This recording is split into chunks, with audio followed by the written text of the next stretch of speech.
بسم اللہ الرحمن الرحیم۔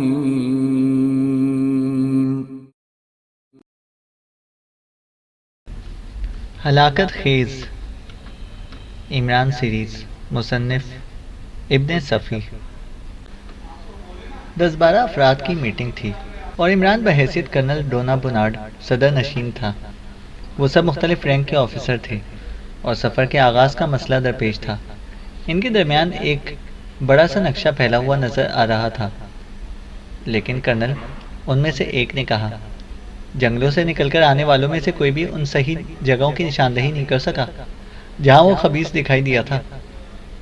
اس سے کوئی فرق نہیں پڑتا، ان جگہوں پر نشانات موجود ہیں جہاں سے وہ لوگ برآمد ہو کر ہم تک پہنچے ہیں، عمران نے کہا۔ کئی جگہوں پر نشانات ہیں، ایک بولا۔ یہی کہنا چاہتے ہو کہ آخر ان میں سے کس پوائنٹ کا انتخاب کرو گے؟ عمران نے پوچھا۔ ہاں کرنل، ایک بولا۔ اگر انہی میں سے کچھ لوگ ساتھ لیے جائیں تو کیا برائی ہے؟ عمران نے کہا۔ ان میں سے کوئی بھی اب جنگلوں پر رخ کرنے پر آمادہ نظر نہیں آتا۔ ہم کوشش کر چکے ہیں، زبردستی نہیں کی جا سکتی۔ تو پھر تمہاری دانست میں طریقہ کار کیا ہونا چاہیے؟ عمران بولا۔ اس کا فیصلہ مشکل ہے، ایک اور بولا۔ ناممکن تو نہیں ہے۔ اچھا، میرے اردلی مگونڈا کو بلاؤ، عمران نے کہا۔ تھوڑی دیر بعد جوزف نے خیمے میں داخل ہو کر ایڑیاں بجائیں۔ ادھر قریب آ جاؤ، عمران نے نقشے کی طرف اشارہ کر کے کہا۔ تم بھی تو کچھ کہہ رہے تھے؟ یس سر، مگونڈا بولا۔ دوسروں کے چہروں سے صاف ظاہر ہوتا تھا کہ انہیں یہ بات پسند نہیں آئی، لیکن زبانیں بند ہی رہیں۔ جوزف نقشے پر جھک کر تھوڑی دیر تک کچھ دیکھتا رہا، پھر ایک جگہ انگلی رکھ کر بولا، یہ کی گونا ہے، یہاں سے گومبے کی شکارگاہ شروع ہو جاتی ہے۔ میری دانست میں یہ پوری پٹی صرف اسی جگہ سے قابل عبور ہوگی، جوزف نے کہا۔ یہ تو ہم بھی جانتے ہیں، ایک آفیسر جلدی سے بولا، لیکن جوزف بدستور سر جھکائے کھڑا رہا۔ نہ اس نے عمران کی طرف دیکھا تھا اور نہ ہی اس آفیسر کی طرف۔ یعنی تم نے یہ بات اپنی ہی ذات تک محدود رکھی تھی؟ عمران نے خشک لہجے میں کہا۔ جناب، بات دراصل یہ ہے کہ وہاں سے کدھر جائیں گے؟ اس کا فیصلہ وہیں پہنچ کر کیا جائے گا، عمران بولا۔ آفیسر آگے سے کچھ نہ بولا۔ عمران نے جوزف سے کہا، اور کیا کہنا چاہتے ہو؟ کی گوما کے قریب ہی ایک قصبہ مپانڈا ہے، وہاں ہمیں ایسے لوگ مل سکیں گے جو ہماری رہنمائی کر سکیں، جوزف نے کہا۔ تمہارا اشارہ شاید شکاری بل جیروم کی طرف ہے، ایک آفیسر بولا۔ یس سر، بل جیروم اور اس کے مقامی ساتھی، جوزف نے کہا۔ بل جیروم بوڑھا ہو چکا ہے، ریٹائرڈ زندگی گزار رہا ہے، ایک آفیسر بولا۔ لیکن جناب، وہ ہمارے لیے مفید معلومات مہیا کر سکے گا، جوزف نے کہا تو آگے سے کوئی کچھ نہ بولا۔ عمران نے میٹنگ برخاست کر دی۔ جوزف اس کے پیچھے پیچھے خیمے سے نکلا اور اس کے خیمے تک چلا آیا۔ اندر آ جاؤ، عمران اپنے خیمے میں داخل ہوتا ہوا آہستہ سے بولا۔ مجھے حیرت ہے باس، جو کچھ میں نے کہا وہ سبھی جانتے ہیں، لیکن انہوں نے تمہیں نہیں بتایا۔ بل جیروم ہی وہ واحد فرد ہے جو رفٹ ویلی کے جنگلوں کے بارے میں سب سے زیادہ جانتا ہے، جوزف نے کہا۔ یہ لوگ میری سمجھ میں نہیں آ رہے، عمران بولا۔ بے فکر رہو، میں سب سے سمجھ لوں گا۔ لیکن وہ چوٹا تو بالکل ہی خاموش رہا تھا، کچھ نہیں بولا تھا۔ کس کی بات کر رہے ہو؟ عمران چونک پڑا۔ کیپٹن بگاسی، کالی بھیڑ معلوم ہوتا ہے، جوزف نے کہا۔ کوئی ثبوت؟ میری چھٹی حص باس، تم ان لوگوں کو نہیں جانتے، میں جانتا ہوں، جوزف نے کہا۔ کیا اس کا امکان ہے؟ عمران نے پوچھا۔ کسی بھی امکان کو رد نہ کرو، جب سے آیا ہوں مجھے پورے ملک میں گڑبڑ محسوس ہو رہی ہے، جوزف نے کہا۔ اچھی بات ہے، تو اس پر نظر رکھنا۔ واقعی یہاں پہنچ کر میری کھوپڑی گھوم گئی ہے، عمران نے کہا۔ فکر نہ کرو باس، سب ٹھیک ہو جائے گا، جوزف بولا۔ تم ابھی تک اپنے لوگوں سے نہیں ملے، عمران نے کہا۔ کیا کروں گا باس، شاید اب وہی ملیں جنہیں ذرا ذرا سا چھوڑ کر گیا تھا۔ وہ مجھے کیا پہچانیں گے، جوزف نے کہا۔ اور تمہارا اپنا خاندان، عمران نے کہا۔ تمہارے علاوہ میرا کوئی خاندان نہیں ہے، جوزف نے کہا۔ میں اندر آ سکتا ہوں جناب، دفتن کسی نے باہر سے کہا۔ آ جاؤ، عمران بولا۔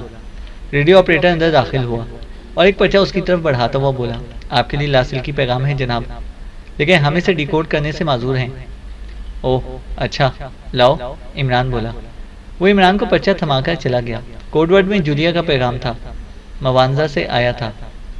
دونوں کا دارالسلام سے تعاقب کرتی ہوئی موانزا پہنچی ہوں، یہاں سنگ ہی دکھائی دیا ہے، بہت ہی معمولی سا میک اپ میں تھا، کم از کم میں تو پہچان ہی سکتی ہوں۔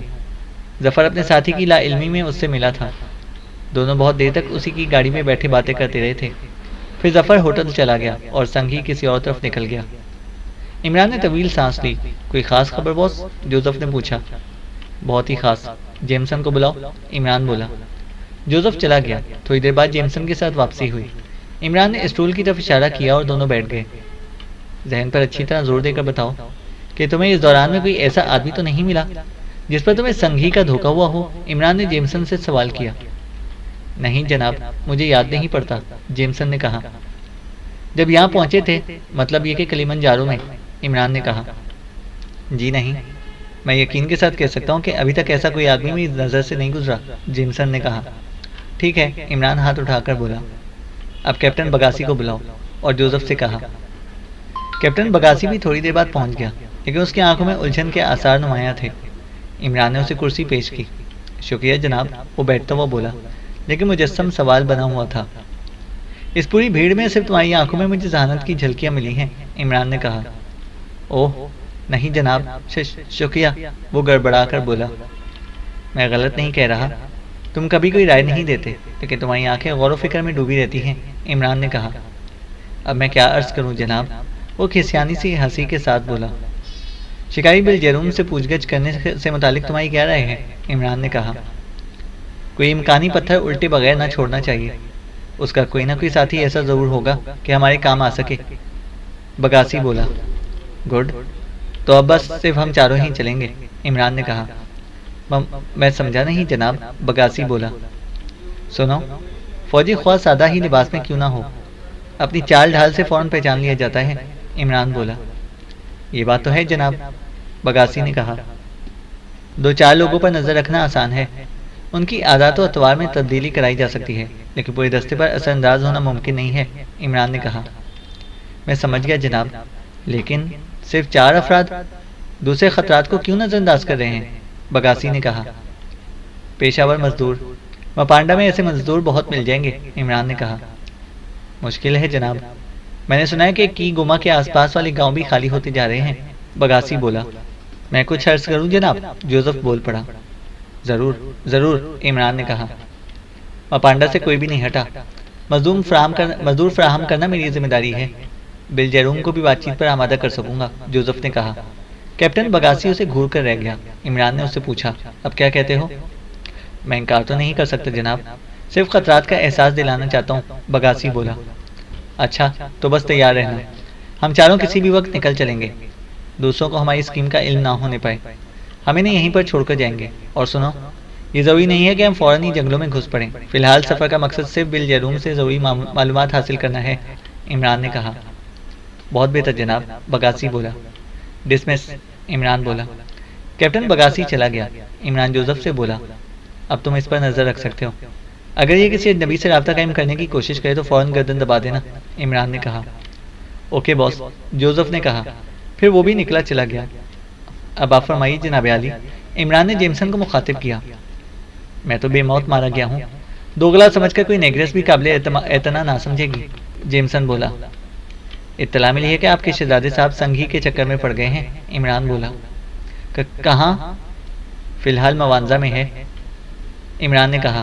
لیکن یور میجسٹری، یہ اس وقت کی بات میں ہی سمجھ میں نہیں آئی، جیمسن بولا۔ کون سی؟ عمران نے پوچھا۔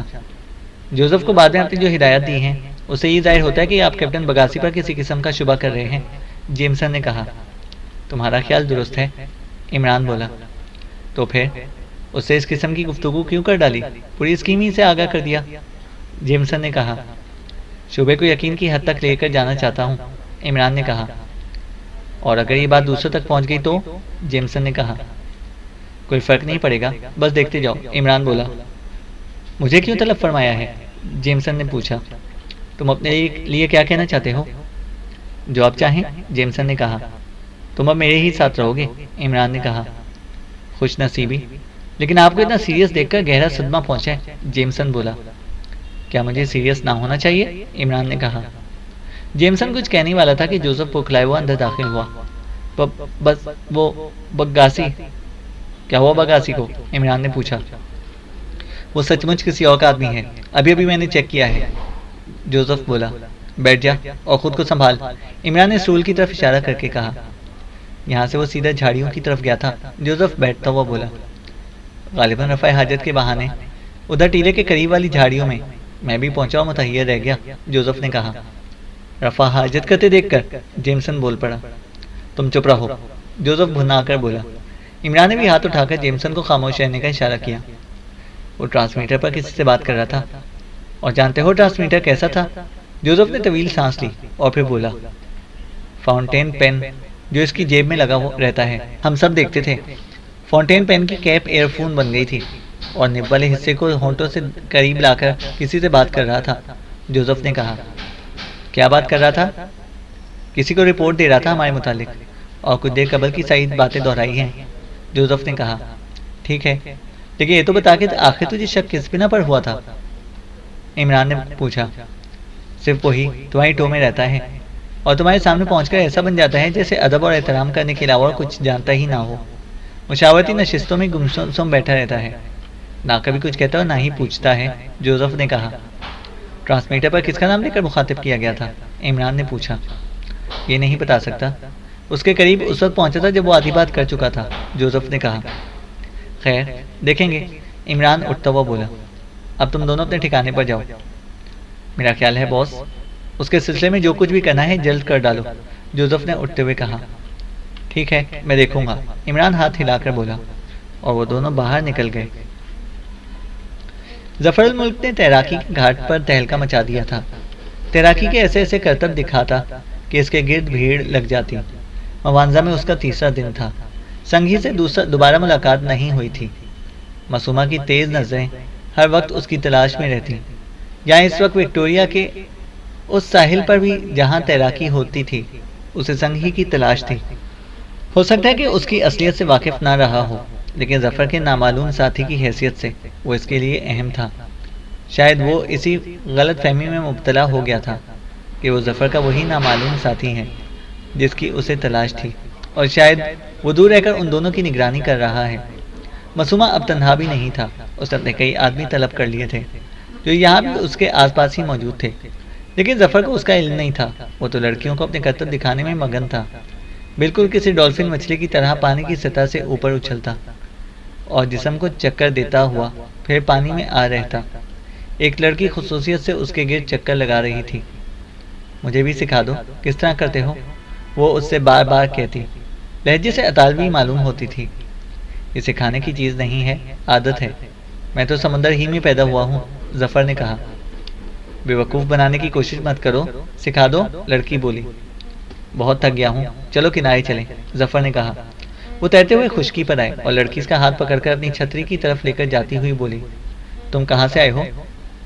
ترکی سے، ظفر بولا۔ تمہاری رنگت بہت صاف ہے، لڑکی نے کہا۔ ترکوں کی ہوتی ہے، آدھی یورپی ہے نا، ظفر نے کہا۔ میں نے تمہیں اس کالے آدمی کے ساتھ دیکھا تھا، لڑکی نے معصومہ کی طرف اشارہ کیا جو ان سے بہت دور بیٹھا ہوا تھا اور کبھی کبھی ان کی طرف دیکھ بھی لیتا تھا۔ ہاں، وہ یہیں کا باشندہ اور میرا دوست ہے، ظفر نے کہا۔ اور ٹھیک اسی وقت ظفر نے معصومہ کو اٹھ کر ایک طرف دوڑتے دیکھا اور بکھلا کر سیدھا ہو بیٹھا۔ یہ اسے کیا ہو گیا ہے؟ لڑکی نے حیرت سے کہا۔ خدا جانے، ظفر کی تشویش بڑھ گئی، وہ بھی اٹھ گیا، البتہ معصومہ کی طرح دوڑ نہیں لگائی تھی، کسی قدر تیز رفتاری سے اسی جانب کو چل پڑا جدھر معصومہ گیا تھا۔ لڑکی جہاں تھی وہیں بیٹھی رہی، لیکن ظفر کی تگ و دو کا کوئی نتیجہ نہ نکلا۔ معصومہ نہ جانے کہاں غائب ہو گیا تھا۔ وہ تھکا ہارا پھر لڑکی کی طرف پلٹ آیا۔ کیا قصہ تھا؟ اس نے سوال کیا۔ پتہ نہیں، وہ مجھے مل نہیں سکا، ظفر نے کہا۔ بڑی عجیب بات ہے، وہ اس طرح کیوں بھاگا تھا؟ لڑکی نے پوچھا۔ اگر مجھے تمہارے ساتھ نہ دیکھتا تو ہرگز نہ بھاگتا، بدذوق آدمی ہے، ظفر بولا۔ میرا نام ایمیلیا ہے، لڑکی نے کہا، اور میں غزن بغابوز ہوں، ظفر نے کہا۔ بڑا مشکل نام ہے، میری زبان سے ادا نہیں ہو سکے گا، لڑکی بولی۔ پھر تم جو چاہو مجھے نام دے سکتی ہو، ظفر نے کہا۔ چھوڑو بھی، ناموں میں کیا رکھا ہے، نام بھلا دیے جاتے ہیں، کل تم کہیں اور ہوگے اور میں کہیں اور، لڑکی نے کہا۔ ظفر بور ہو رہا تھا، ابھی سے اس لڑکی سے ذرا برابر بھی دلچسپی نہیں رہی تھی۔ ذہن معصومہ میں الجھ گیا تھا، جلد سے جلد ہوٹل پہنچنا چاہتا تھا، لیکن لڑکی جان کو آ گئی تھی۔ بدقت اس سے پیچھا چھڑا کر ہوٹل پہنچا۔ معصومہ یہاں بھی نہ ملا۔ کمرے کی کنجی کاؤنٹر کلرک ہی کی تحویل میں تھی. اسے کنجی لے کر کمرے میں آیا. تھوڑی دیر بعد ایک ویٹر نے اطلاع دی کہ اس کی فون کال ہے.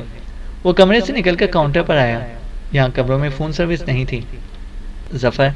دوسری طرف سے آواز آئی. ہاں ظفر ہی ہوں. اسے ماؤتھ پیس میں کہا. میں سنگ بول رہا ہوں. تمہارے ساتھی نے اپنے آدمیوں سمیت مجھے گھیرنے کی کوشش کی تھی. سنگ ہی کی آواز آئی. کب؟ کہاں؟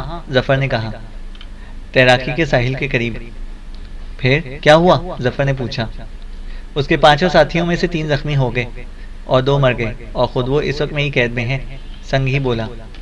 خدا کی پناہ. ظفر بولا. ہوٹل فوراً چھوڑ دو. اپنا اور اس کا سامان وہیں چھوڑ دو. صرف اپنے کاغذات لے کر نکل جاؤ. سنگ ہی نے کہا. نکل کر کہاں جاؤں؟ ظفر نے پوچھا. میرے پاس آ جاؤ. تم کہاں ہو؟ ظفر نے کہا. مجھ تک پہنچنے کا طریقہ سنو. ساحل پر وہ لڑکی ابھی اسی چھتری کے نیچے بیٹھی ہوئی ہے. وہیں واپس جاؤ. لڑکی سے کہنا کہ مجھے مسٹر ویسلی کے پاس لے چلو. بس اتنی سی بات؟ ظفر چہک کر بولا. بس اتنی سی بات. جلدی کرو. سنگھی کی آواز آئی. اوکے. ظفر بولا. پھر اسے بڑی سعادت مندی سے سنگھی کے مشورے پر عمل کیا. یہ سن کر ایک بے حد خوشی ہوئی تھی کہ ایمیلیا کا تعلق سنگھی سے ہی ہے. گویا مزید کچھ وقت اس کے ساتھ گزارنے کا موقع خود بخود مل گیا تھا. ساحل تک پہنچنے میں دیر نہیں لگائی. ایمیلیا اسی چھتری کے نیچے نیم دراز سگریٹ کے ہلکے ہلکے کش لے رہی تھی. اسے دیکھ کر سیدھی ہو کر بیٹھ گئی. میں جانتی تھی کہ تم ضرور آؤ گے. وہ ہنس کر بولی. اوہ ایمی، مجھے مسٹر ویسلی کے پاس لے چلو. ظفر نے کہا. Mister Wesley? اوہ اچھا چلو. اسے کہا اور اٹھ کر اپنا سامان سمیٹنے لگی. لیکن ظفر سوچا تھا کہ کہیں معصومہ کا کوئی خاص آدمی خاص طور پر اس کی نگرانی نہ کر رہا ہو. ضروری نہیں کہ وہ صرف 5 ہی رہے ہوں. لڑکی اسے ایک اسپورٹ کار تک لائی. ظفر نے اس کے لیے اسٹیئرنگ سائڈ کا دروازہ کھولا. شکریہ. وہ سیٹ پر بیٹھی ہوئی مسکرائی. ظفر دوسری طرف سے اس کے برابر بیٹھ گیا. تم نے اپنا نام کیا بتایا تھا؟ لڑکی نے انجن اسٹارٹ کرتے ہوئے پوچھا. نام اوہ کچھ بتایا تو تھا، اب یاد نہیں. ظفر نے کہا. لڑکی زور سے ہنسی اور گاڑی حرکت میں آ گئی. تھوڑی دیر بعد ظفر نے کہا. میں چلا تو گیا تھا لیکن یقین کرو کہ مجھے اپنے ساتھی سے متعلق تشویش تھی، ورنہ تمہارا ساتھ چھوڑنا آسان نہیں ہے. تم بہت خوبصورت ہو ایمی. ظفر نے کہا. چاپلوسی کی باتیں نہ کرو. تمہیں وہ کھیل مجھے سکھانا ہی پڑے گا. میں نے آج تک کسی کو ایسا کرتے نہیں دیکھا. لڑکی نے کہا. اور میں نے تم جیسی خوبصورت لڑکی آج تک نہیں دیکھی. ظفر بولا. اگر مجھ سے تم پر نظر رکھنے کو نہ کہا جاتا تب بھی تمہارا وہ کھیل مجھے اپنی طرف متوجہ کر لیتا اور میں تم سے مل بیٹھتی. لڑکی بولی. تب تو میں بڑا خوش نصیب ہوں. اچھی بات ایمی، میں تمہیں پانی کے کئی کھیل سکھاؤں گا. ظفر نے کہا. میں تمہارا نام بھول گئی. ایمیلیا نے کہا. میں بھی بھول گیا، صحیح نام نہیں بتایا تھا. میرا نام ظفر ہے. ظفر نے کہا. ظفر؟ ہاں یہ یاد رہے گا. چھوٹا سا نام. ظفر اچھا ہے. لڑکی بولی. وہ آبادی سے دور نکل آئے تھے. پھر کچھ دیر بعد ان کی گاڑی ایک زرعی فارم کی حدود میں داخل ہوئی. کھیتوں کے وسط میں ایک بڑی سی عمارت تھی. اس کے سامنے گاڑی روک کر ایمی نے کہا. یہ ہے ہمارا گھر. مسٹر ویسلی میری چچا ہیں. ظفر سوچا تھا کہ اس کا چچا تو اطالوی ہی ہوگا. پھر یہ سنگھی. سوچ ہی رہا تھا کہ سنگھی دروازے میں کھڑا ہوا نظر آیا.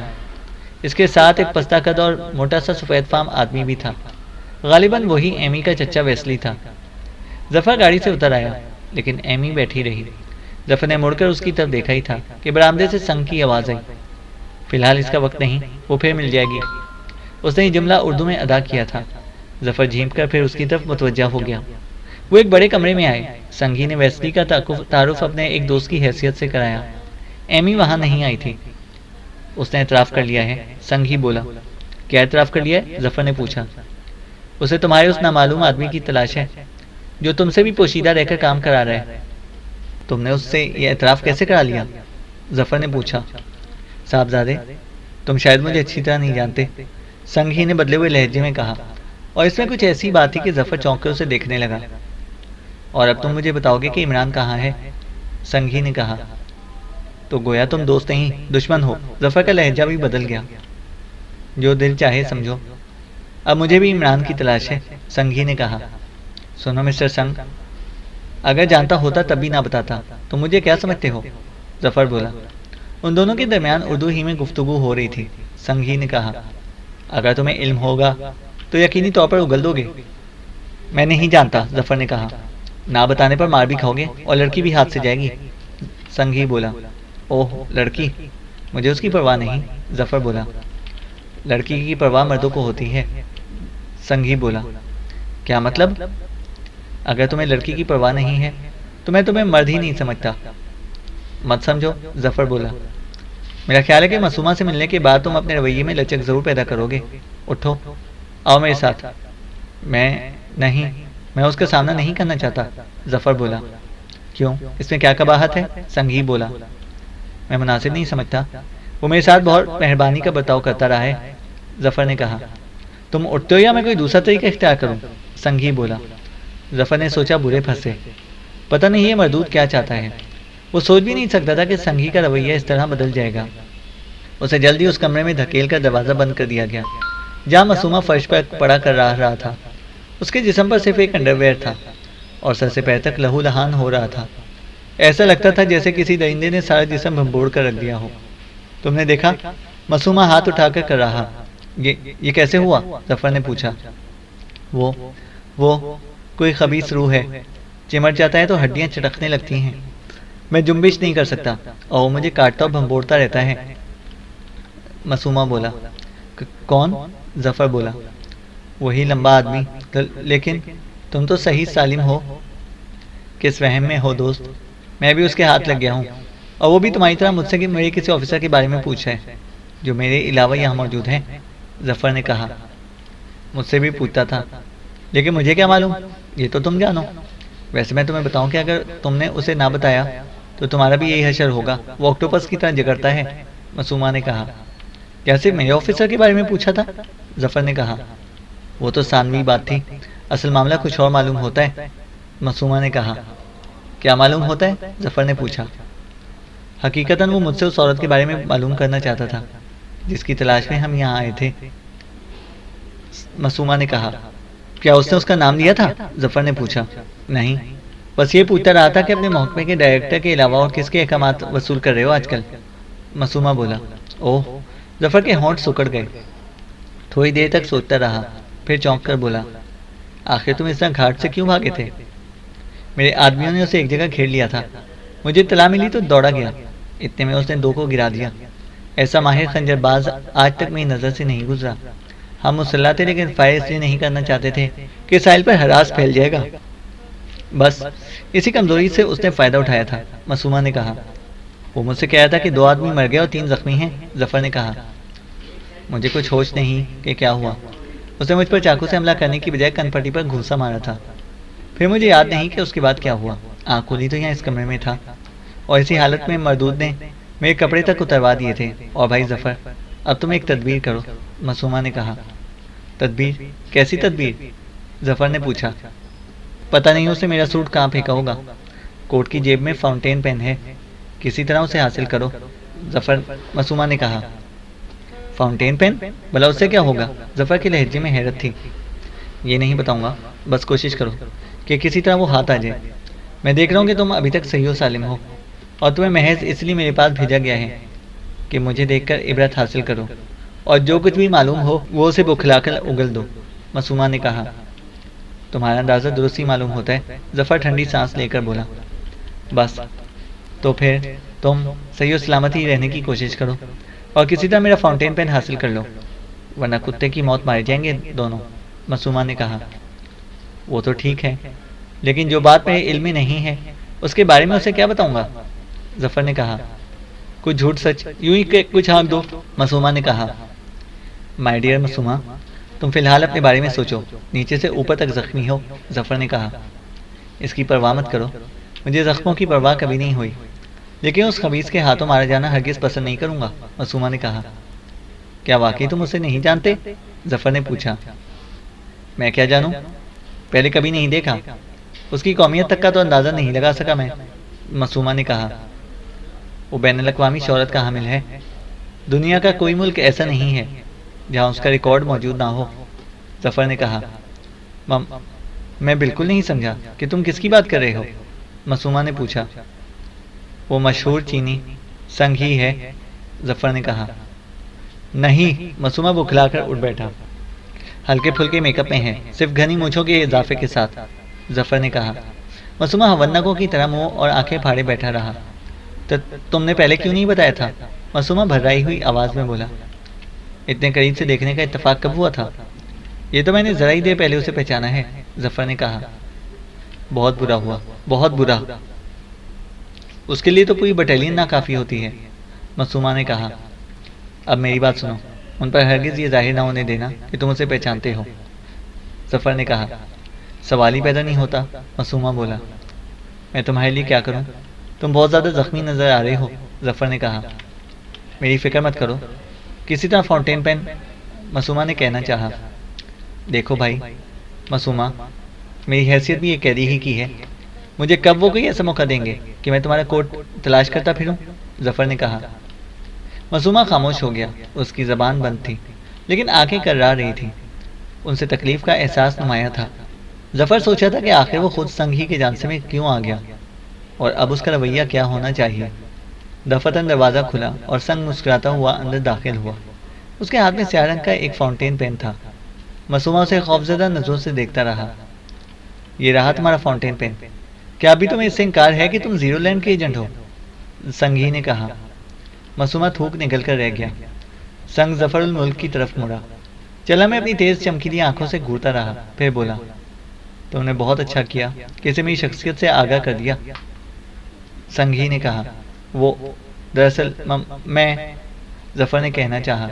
خاموش ہو، کہہ کر وہ مسومہ کی طرف گھوما۔ اپنا کوڈ نمبر اور انٹروڈکٹری کوڈ بتاؤ، سنگھی نے کہا۔ مسومہ سختی سے ہونٹ بھینچے بیٹھا رہا۔ نہ بتانے کی صورت میں مار ڈالوں گا اور اس سے میرا کوئی نقصان بھی نہ ہوگا، سنگھی نے کہا۔ بتا دو، کیوں جان دے رہے ہو، ظفر بولا۔ میں نے کہا تھا کہ تم خاموش ہو، سنگھی گرایا۔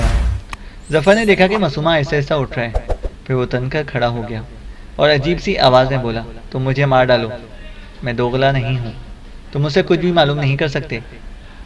کیا یہ دوغلا پن نہیں ہے کہ تم اپنی قوم کو دھوکے میں رکھ کر بین الاقوامی مجرموں سے تعاون کر رہے ہو، سنگھی نے کہا۔ میں نے جو کچھ بھی کیا ہے اپنے قوم کے مفاد میں کیا ہے، قوم کا مفاد اسی میں ہے کہ ہم بڑی طاقتوں کے کسی مخالف کا ساتھ دیں، مسومہ نے کہا۔ سنگھی نے کہکا لگایا اور بولا، یہ چوٹے بڑی طاقتوں کے مخالف، ہم ان کی مدد سے سفید فاموں کو افریقہ سے باہر نکال دیں گے، مسومہ نے کہا۔ بس بس، نکل گئے سفید فام، اپنا کوڈ نمبر بتاؤ، سنگھی ہاتھ اٹھا کر بولا۔ ناممکن، مسومہ بولا۔ نمک کے ڈھیر میں دفن کرا دوں گا، سنگھی بولا۔ ظفر کانپ کر رہ گیا، لیکن اس دھمکی نے بھی مسومہ پر کوئی اثر نہ ڈالا، وہ پہلے ہی کی طرح تنا کھڑا ہوا تھا۔ آدھے گھنٹے کی مزید مہلت دیتا ہوں، اس کے بعد، سنگ جملہ پورا کیے بغیر دروازے کی طرف مڑ گیا۔ چینل کو سبسکرائب کریں اور بیل آئیکن کو پریس کریں تاکہ ہماری ہر اپڈیٹ آپ کو بر وقت مل سکے۔